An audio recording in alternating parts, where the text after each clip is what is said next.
The forests of Skyrim are a dangerous place for mortals. Predators hold dominion over the wilds, and only the fittest may survive and prosper. Hircine, the Prince of the Hunt, is the patron of predators, and he has chosen his champion, a mighty Nord who overcame the odds, turning the game on its head, becoming the hunter. This is Hircine's Champion. Hey guys, it's Scott here, and welcome back to FudgeMuppet. If you saw our recent video on Hircine, the fairest of the Daedric princes, you'll know there is a lot of fascinating legends and folklore pertaining to this lord, and I'm excited to announce we've used this to create our latest modded build.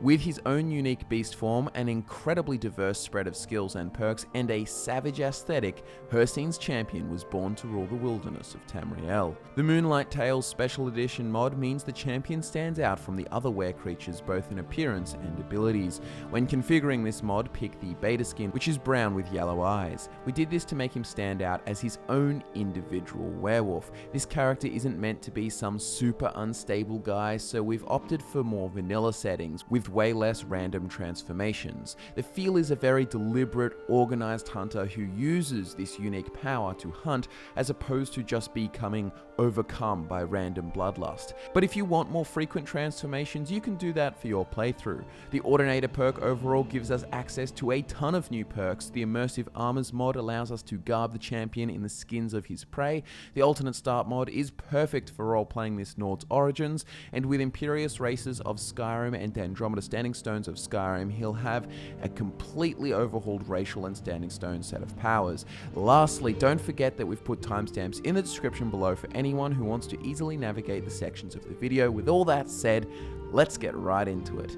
Hircine's Champion is a Nord, which means he starts the game with 110 base health, 85 magicka, 105 stamina, 0.75% health regen per second, 2.875% magicka regen, 5.25% stamina regen, and a carry weight of 325. With the Imperious Races mod, he will also have the following abilities. With Avatar once per day, he can regenerate magicka and stamina incredibly fast for a short time.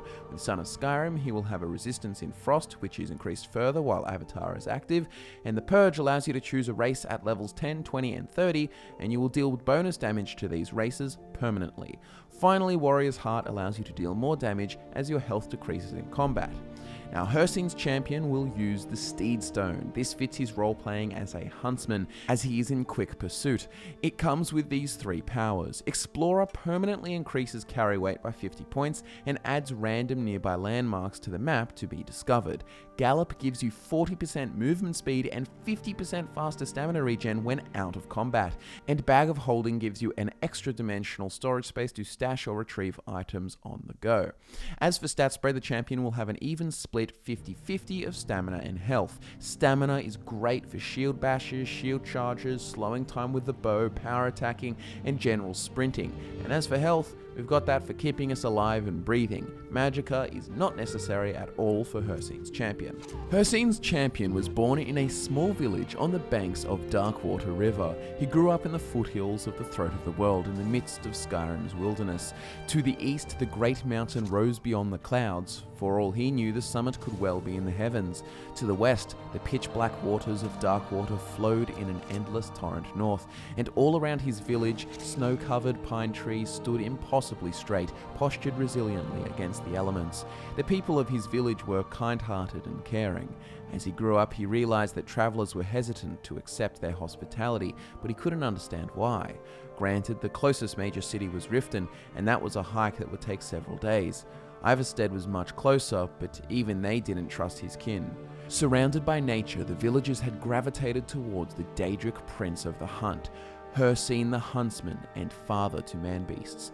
His father had told him that was why people did not trust them. One glance at their communal shrine built in Hircine's honor was enough to hasten their passage. The champion would pray at the altar every morning and night, and before every trip into the great unknown. It was a simple shrine. Around at the base of it were rows of wildflowers, a spread of masterfully skinned pelts, and the heads of their tribe's three greatest quarries, a huge brown bear, a white wolf, and a striped saber cat.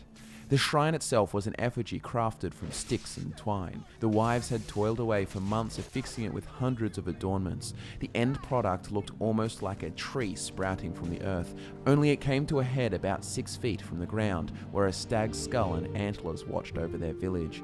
The champion learned Hircine's teachings, and nothing about his sphere seemed worthy of distrust. Many simpler folk just perceived Daedra as a dirty word. Either way, he also held the traditional Nordic pantheon, especially Kine, the goddess of the elements. It was her who brought the land to life and blessed the ground with fertile soil. She accommodated Hircine's hunts, and without her, the great game would take place on a barren wasteland. A flourishing wilderness was far more to his liking, and each day the champion would learn to navigate the land from the elders.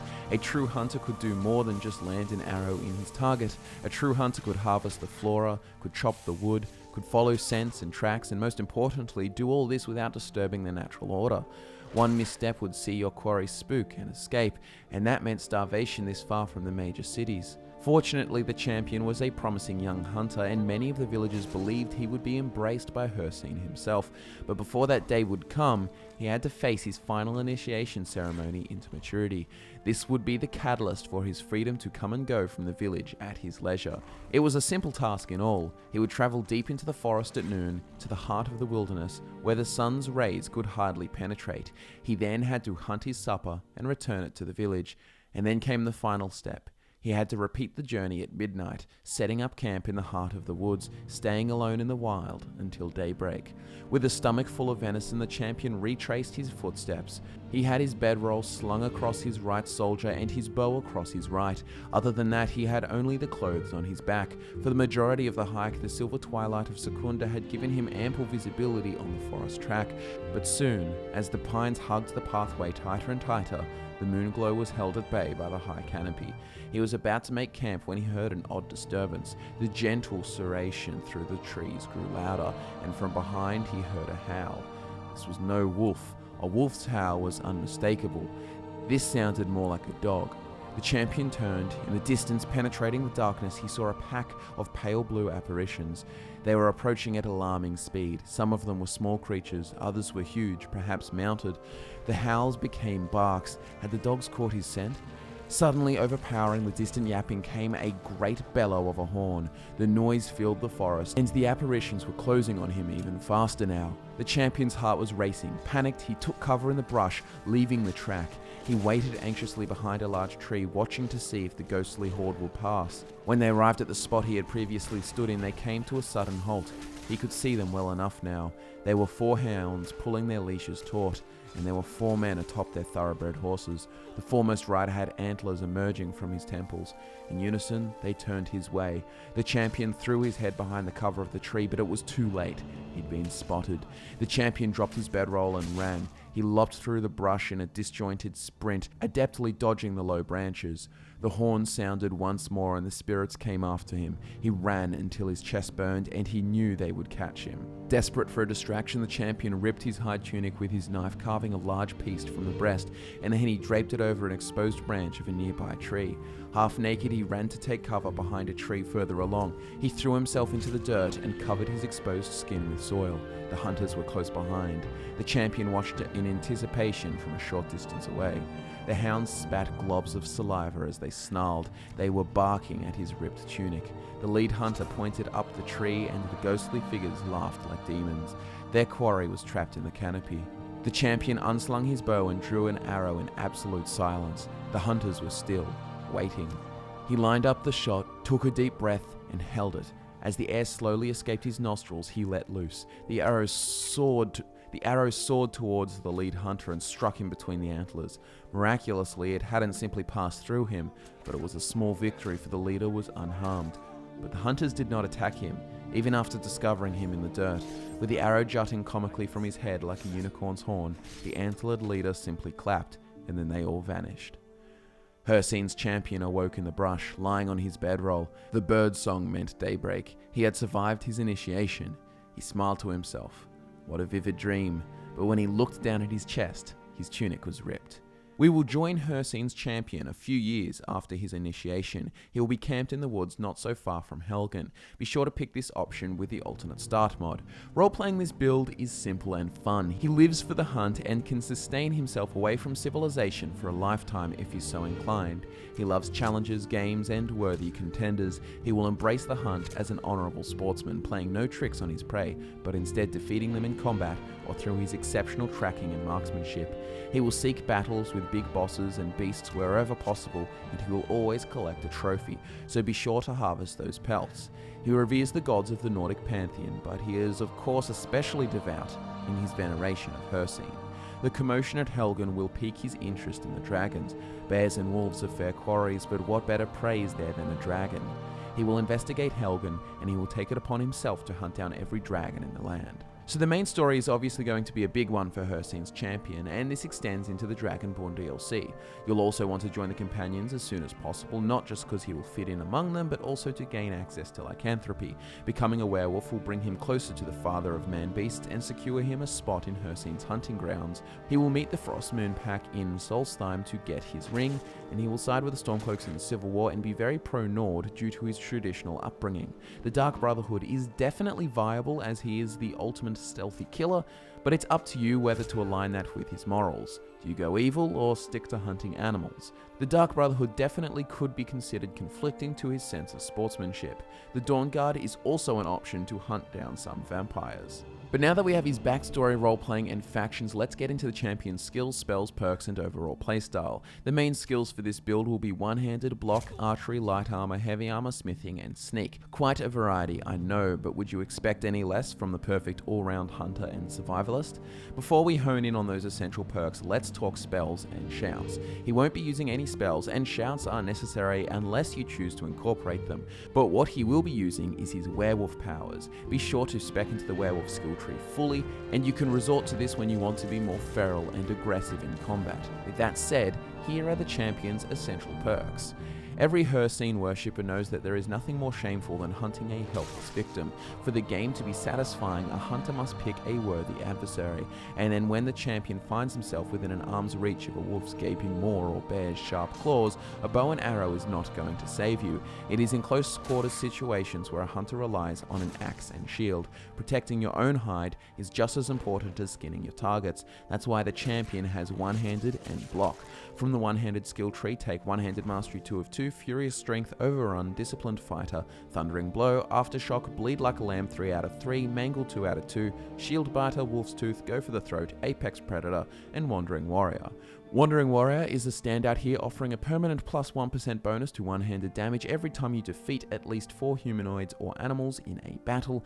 And then from the block skill tree, go for block mastery 2 out of 2, time to block 1 out of 2, block runner, quick reflexes, deflect arrows, dominion, power bash, skull rattler, mocking blow, and cast aside. With timed block, raising your shield within 1 second of receiving a blow will block 30% more damage, and stagger attackers in melee range. With mocking blow, you can power bash a foe to infuriate them for 30 seconds. They won't flee and will lose 15 points of stamina per second. On top of this, all timed blocks used on these enemies will block 100% of the incoming damage. While the edge of an axe and beast form are effective in chopping down your prey, most hunting will be done from the brush, where the hunter blends in with his surroundings. From the archery skill tree, grab archery mastery 2 out of 2, long shot 3 out of 3, thread the needle 2 out of 2, ambush predator, crippling shot, pinning shot, beacon talon, perfect aim, clean kill, quick shot, hailstorm, steady hand 3 out of 3, hunter's discipline, and hunt together. Long shot will reward long distance kills, increasing damage by 80% if hit from beyond 50 feet. Perfect aim rewards quick firing, as bows deal 25% more damage if the shot strikes a target within 2 seconds of the bow being fully drawn. With hunt together, when fighting only one enemy, hitting the target with a bow or crossbow manifests a spirit wolf for 30 seconds. The wolf deals damage equal to 15% of your current stamina. The effect has a 30-second cooldown per target. Hircine's champion respects his kills by making use of them. He takes trophies and he makes an effort to fashion the hides and bones of his kills into useful equipment. For this reason, he is versatile and will utilize light and heavy armor depending on the season and his surroundings. From the light armor skill tree, take 2 ranks of light armor mastery, and from the heavy armor skill tree, take 2 ranks of heavy armor mastery. Of course, turning a carcass into a cuirass is no easy feat, and a true survivalist can use a crafting bench or forge or tanning rack to craft his gear. From the smithing skill tree, grab smithing mastery 2 of 2, merrick smithing 1 out of 2, picking elven, expert smithing 1 out of 2, picking hard steel, exotic smithing 1 out of 2, picking crystalline, arcane blacksmith, and advanced workshop. Finally, we have the skill that stops a hunter from standing out like a peasant at a royal ball. Sneak is what allows the hunter to become part of the forest, and half of the marksman's job is ensuring the quarry is not spooked. From the sneak tree, take sneak mastery 2 of 2, fog of war, infiltrator, sneak attack, and problem solver. With all of these skills, powers, and perks in mind, here is how Hircine's champion will play. The build will hunt down his prey, preferably sneakily, and his opening strategy will be picking off shots with a bow, and his shots are based around finding a good angle, planting, and taking sneak shots to do as much initial damage as possible. He'll keep using his bow until they get close, but when they're in close quarters, he will switch to axe and shield and bash through the big creatures and also humans. Like a true predator, he wants to ambush from the bushes first and get the jump before closing in for the real kills. And then obviously werewolf form where it's desired or where it's most useful. It's always a good idea to break out beast form when you need to maul a horde of enemies quickly, or even simply for navigating the wilds quickly.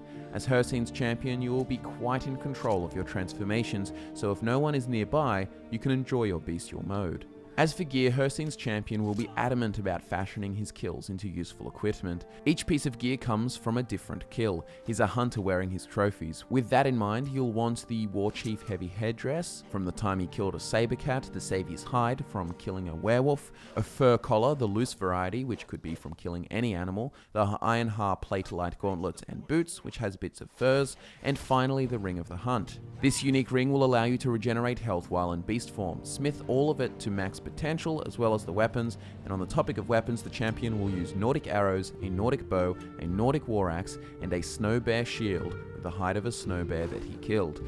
And there you have it, guys, you're ready to transform into Hircine's champion. May your hunts be fruitful and your grounds full of prey. If you enjoyed the video, a like would very much be appreciated. Don't forget that timestamps as well as social media links can be found just below in the description. Thanks so much for watching, guys. I've been Scott, and I look forward to nerding out with you again in the next one.